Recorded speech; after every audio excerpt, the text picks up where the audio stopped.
Channel देखने सभी दर्शकों मैं सुकुम मुर्गी रहा हूँ। फिलहाल इस टाइम मौजूद हाँ जो नंदल का बुढ़ाना गांव में। आप पीछे जो तस्वीर भी देख रहे हैं आप इस तालाब पे देखो, रात का टाइम हो चुका है, काफी टाइम हो गया है और तालाब का पानी है कितना उतर गया है कि कुछ है। अभी जो हथियार है वो बरामद होने में कितना के कुछ टाइम लगेगा, आपका आइडिया? देखो जी, इसमें अभी 12 फुट के करीब पानी है और स्थिति का आकलन सुबह तक ये चलेंगे। एक ट्रैक्टर और आएगा, एक तो अभी लगा है, 4 ट्रैक्टर हो जाएंगे।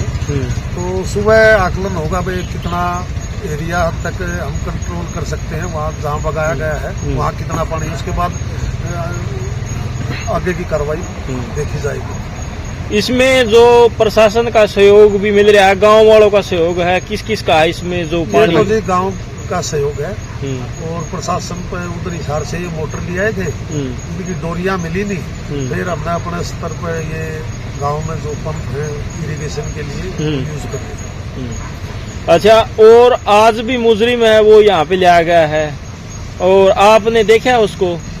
मैंने तो नहीं देखा, वो मैं आया जब वो चले गए थे, यहाँ लोग बता रहे थे वो मुस्कुरा रहा था, तो अपने ऐसे हाथ फेर रहा था, मुस्कुरा रहा था। वो मुस्कुरा इसलिए रहा था, मेरी जो सोच है, जो उसको ट्रेनिंग दी गई थी राजेश के द्वारा क्राइम करने की, जो उसके अंदर जहर भराया गया था, वो उसका पहला टारगेट था।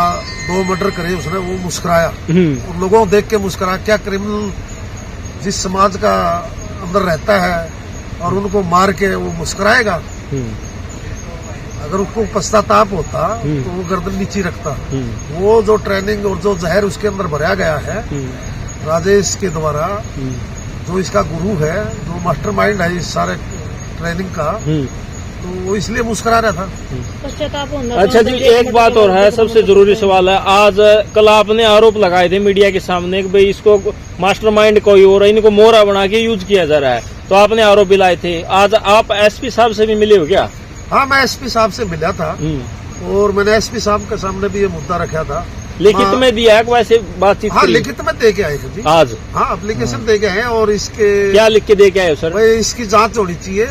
ये जितने भी क्राइम है उसमें सब में यूं पैरवी करता है और उस दिन भी ये झगड़ा हुआ, उस टाइम था ये इसके साधु के लड़के का इसके नहीं रामनिवास के साथ जो झगड़ा हुआ ना, उसको सुआ मार रहा था, उससे आध पौन घंटे पहले ये था। वो खुद तफ्तीश कर रहे हैं और फिर इन्होंने धमकाया है इसको। ये हर जगह इन्वॉल्व रहता है। ये आदमी इनको पूरा मोटिवेट करता है कैसे क्राइम करना है, कैसे सबूत मिटाना है। अब ये आपके सामने देख लो, कल से ट्रैक्टर चल रहे हैं यहाँ, इसने भगाया, ये जो हथियार से मारा था हमारी बेटी को, वार किए थे, वो यहाँ पड़े हैं। इसने वो डेड बॉडी को वहां रखने के बाद वार किए हैं, क्योंकि डेड बॉडी पे अगर यहाँ वार करता ना, जहाँ से घसीटा, वहाँ ब्लड मिलता, वहाँ कहीं ब्लड नहीं मिला। ये सारी ट्रेनिंग ये देता है, सबूत को कैसे मिटाना है। घर में जो कपड़े थे वो कैसे मिटाए गए, वो प्रशासन को पता है, जलाए गए या छिपाए गए या धोए गए। तो सबूतों को मिटाने की कोशिश साधु और साधु घर वाले भी शामिल है। और वो लड़का था, उसके सबूत भी मिटाए गए हैं, जो नाबालिग लड़का है उसके परिवार ने। अगर उसके कपड़े यहाँ धोए गए हैं तो वो नंगा गया है, या जलाए गए हैं तो नंगा गया, तो उस परिवार ने भी लको करी है। जो राजेश है ना, वो कितना पढ़ा लिखा है, मतलब कोई जानकार है किसी चीज का? मेरे को नहीं पता, वो इन्हीं चीजों में रहता है, पटांग चीजों में।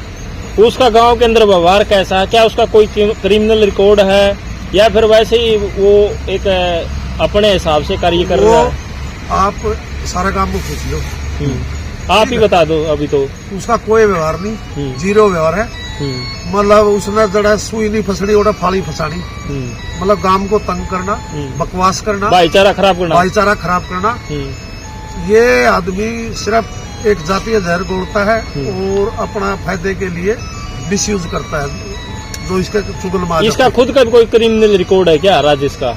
राजेश इस धंधे में रहता है। नहीं, पीछे उसने भी कभी क्राइम किया क्या? कभी एक बार इसने एक सरपंच के खिलाफ दरखास्त लाई थी, तो मैं बोला भाई तेरे सरपंच मान लिया, तू कहता भ्रष्ट है, तू भी भ्रष्ट है, तेरा बीपीएल कार्ड बन रहा है, बोला हाँ बन रहा है, तेरे पास मोटरसाइकिल है, बोला है, मैं तेरे पास गाड़ी है, बोला है, बोला ये मेरा नाम को नहीं, मैं तेरे घर में एक विधवा की पेंशन ले रही है, जबकि उसकी रीमैरिज हो रही है। तेरा भाई मर गया था तो तेरे छोटे दूसरे भाई के लिए रीमैरिज कर दी, वह पेंशन ले रही है। तू कौन सा दूध कर रहा है भाई, बता तू। फिर ये बोल रहे नहीं, अरे तू अपने आप को साफ कर, फिर आगे मैं मानूंगा तेरे को। अन्ना हजारे फिर बढ़ना, पहले अपने आप को साफ करो। वो अन्ना हजारे भी साफ नहीं रहा, वो जो उसने मुद्दा उठाया था उसके बाद घूम भी है वो, तो पाक साफ आदमी कोई और ही होगा। माँ भाई फालतू वो ना करे तू। कल से आप बार बार राजेश पर आरोप लगाने लग रही हो, आपके पास भी किसी तरह का कोई फोन मैसेज आया है? मेरे पास कोई फोन मैसेज नहीं आया, न मैंने देखा। मैं इसलिए आरोप ला रहा हूँ, मेरे को ये धानक में बस्ती में मेरे भाई है यू राम निवासी, मैं उसका चाचा लगता, उसने बताया कि ये श्याम ने जिस दिन मेरे साथ मारपीट हुई, जिस दिन मर्डर हुआ उस दिन यहाँ था। क्यों नहीं शक की सुई जाएगी? झूठा SC/ST एक्ट लगा जाता है, SP ऑफिस में यू पूरी पैरवी कर रहा है उनकी, वो झूठी निकलती है। तो क्यों नहीं यू शामिल? ओमल के लड़के को चाकू मारे गए, उसकी पूरी पैरवी कर रहे हैं और भगाने में इसका रोल है। मैंने इसके साथ बैठे हुए देखा है, इसका लड़का एक दिन खुद बाइक पे, तो क्यों नहीं है यू? हर जगह यू इन्वॉल्व है, कहीं भी इसका वो नहीं है। हर रोज आना, हर रोज इनको गाइड करना। मेरे साथ किसी आदमी, मेरा इस भाई का झगड़ा हो गया, इसने मेरी बात तोड़ दी, मैंने डॉक्टरी करा ली, इसके खिलाफ केस दर्ज कर दिया, पुलिस ने इसको अंदर दे दिया, कोर्ट में केस चल गया, कोर्ट सजा दे दो, यू इसकी लाइफ जिए, ये मैं मेरी लाइफ जीऊं। ये थोड़ा ही है फिर मैं इसके खिलाफ फिर साजिश करता रहूं, फिर साजिश करता रहूं, फिर साजिश करता रहूं। ये कौन सा मतलब है? जब इसका बेटा 60-70 मुर्गे चुराए झूठे, इसने प्रोपगेंडा करके इस राजेश ने, और ऊपर किसी से मिला है यू, और मिलकर झूठा एलिगेशन लाए, और इसने ये तक लगाया कि इसके जो मेडिकल रिपोर्ट आई उसमें कुछ नहीं आया भाई, इसके मलद्वार में डंडा चढ़ाया गया, इसके पेशाब में खून आ रहा, वो प्रोपगेंडा करके और उन पर SC/ST और ठुकवा दिया उन बच्चों में शुरू में। मुर्गे चोरी उनके करे, इसकी पिटाई हुई साधु के लड़के की, तो इसने इन्वॉल्व होकर वो कार्रवाई बिठाई। उसी दिन से यू इस गांव में और या कोई गुआंड में मिल जाओ, इन्हीं धंधे में लगे हुआ, यू ऐड जोड़ा ले है और रोज निकल जाए एक टारगेट को कवर करने के लिए। मोदी साहब, ये तो नहीं कहीं कोई मामले में उनके साथ इसको भी कहीं पीसने की कोशिश हो, आपको कहीं गलत गाइड किया जा रहा हो, ये तो नहीं हो सकता? मेरे को कोई गलत नहीं गाइड किया जा रहा, मैं जो अनुभव कर रहा हूँ। मेरे से पहले इसका किसी ने नाम दिया या मैंने कभी नाम लिया? मैंने जो इसकी हर स्थिति देखी है, नहीं स्टेप वाइज स्टेप केस में यू इनके साथ है। तो आपका खुद का आंकलन है? हाँ बिल्कुल, हर केस में यू इन्वॉल्व है।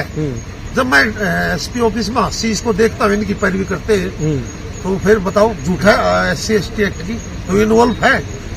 SP साहब ने आपको क्या आश्वासन दिया इस बारे में? SP साहब ने तो ये कहा था भाई निर्दोष कोई जाएगा नहीं जेल और दोषी कोई बचेगा। राजेश के बारे में क्या कहा, जो आप आज लिखित? उन्होंने कहा था भाई इसकी पूछताछ होगी, और यही हमारे को आश्वासन दिया, भाई पूछताछ कर लेंगे। ठीक, मामले की पूरी जानकारी में अभी तक कितनी गिरफ्तारियां हो चुकी हैं और कितने को छोड़ दिया गया है?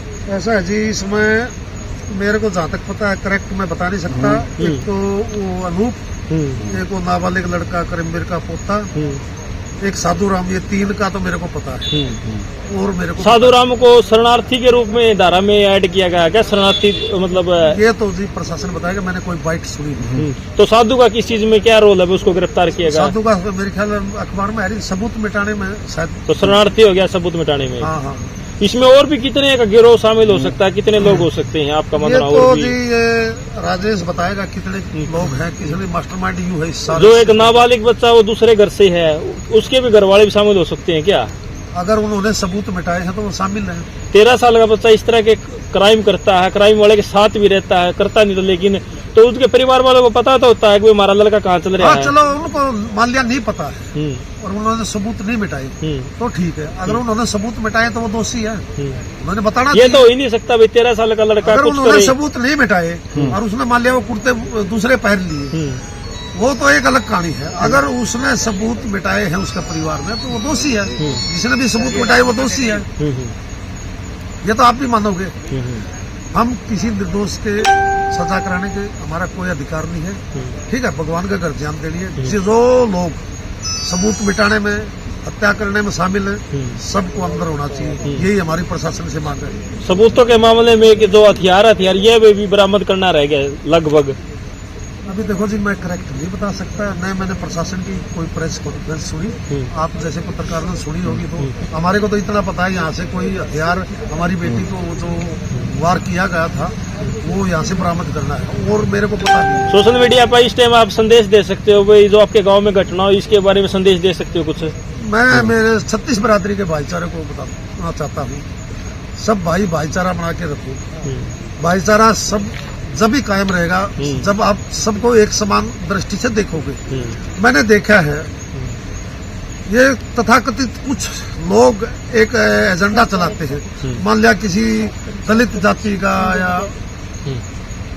मान लिया कोई ऐसी मारपीट हो जाती है तो हर शहर में प्रदर्शन चलते हैं। अगर वो बंदा करने वाला विकसित समाज से कह दो, आप किसी का नाम ले। विकसित समाज का अगर कोई बंदा है उसने किया है हमारे SC/ST समाज के साथ, तो सारे झंडे निकलते हैं। अभी हमारे 2 मर्डर हो चुके हैं। मैंने तो किसी गांव में शहर में कोई आवाज उठाता नहीं देखा। हम क्या इंसान नहीं है? मैं मेरे समाज से अपील करता हूँ, 36 बरादरी के भाईचारे से। दादा छोटूराम जी एक बात कहते थे, भोले किसान एक बोलना सीख, दूसरा दुश्मन को पहचान। तो सारा समाज ये बात सोचे। मैंने अपनी नेचर में एक ही बात सीखी है, जियो और जीने दो, ह्यूमनिटी रखो, ठीक है, जियो और जीने दो। मेरी ये हमेशा सोच रही है कि मैंने देश के लिए क्या किया। मेरी ये कभी सोच नहीं रही कि देश ने मेरे लिए क्या किया। मैं इस देश में जन्म लिया हूँ तो मैंने इस देश को क्या दिया, मैंने क्या किया। आखिरी सवाल फौजी साहब, 13 मई के बाद जो पारिवारिक मीटिंग है या गांव की मीटिंग वो कब होगी, उसकी कोई तारीख निश्चित की गई है? अभी तक निश्चित नहीं की गई जी, कल इसके बारे में देखो डिस्कशन करेंगे। परिवार लेवल की मीटिंग होगी या फिर गाँव की मीटिंग? परिवार लेवल की मीटिंग भी नहीं हुई और कल शायद संभावना है इस बारे में बातचीत करें। गाँव की मीटिंग होगी या परिवार की होगी? पहले तो परिवार की होगी, ये केस पर डिपेंड करता है, केस कितना सोल्व होता है।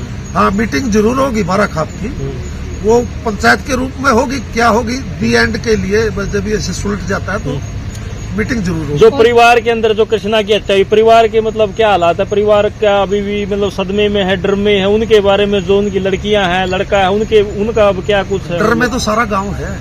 मैं भी परसों इधर आया, अब तो गिरफ्तारी होगी, मैं खुद डर गया। मैं पाकिस्तान बॉर्डर पे नहीं डरा, मेरा इधर साइको हो गया एक तरह से, इधर से निकला नहीं। बट तो क्या हो सकता है, जबकि किलर ठा लिया उसके बाद भी मेरे खुद का अनुभव हुआ, क्यों एक डर बैठ गया। अरे कोई लेना नहीं देना नहीं, आदमी को मारा जा रहा है तो डर तो बैठेगा। और फिर डर तो स्वाभाविक है। आज मेरे गांव में हर आदमी डरा हुआ है, मेरे गुआंढ में हर आदमी डरा हुआ है, अब भी डर नहीं निकला है। अरे कातिल मुस्कुराएगा, डरे तो गई। कातिल के चेहरे की मुस्कान हमारा डर है, ठीक है। और कातिल के चेहरे पर मुस्कान क्यों है? कातिल अपने मकसद में जो उसको ट्रेनिंग दी उसके उस्ताद ने, वो कामयाब हुआ। फौजी साहब, आप लास्ट में पुलिस प्रशासन को क्या कहना चाहोगे? पुलिस प्रशासन से मेरी अपील है, दोषी आदमी कोई भी नहीं बचना चाहिए। निर्दोष को फंसाने के हम भी नहीं हैं। जिसने भी सबूत मिटाए हैं उन सबको राउंड अप करो। जिन्होंने सबूत मिटाए हैं वो एक भी नहीं बचना चाहिए। जिसने कातिल किया वो एक भी नहीं बचना चाहिए। और SP साहब पर हमारा पूरा भरोसा है, वो हमारी बात का पूरा ध्यान रखेंगे। और उन्होंने पंचायत में यही आश्वासन मांगा था और पंचायत ने भी यही आश्वासन दिया था, आपका जिस पर भी शक है, अगर हमारे ऊपर शक है तो हमने भी यही रख लो, आपको कोई काम में बाधा नहीं रखेंगे। और उस हिसाब से कुछ तरक्की भी हुई है, कुछ तरक्की बाकी भी है। ठीक है।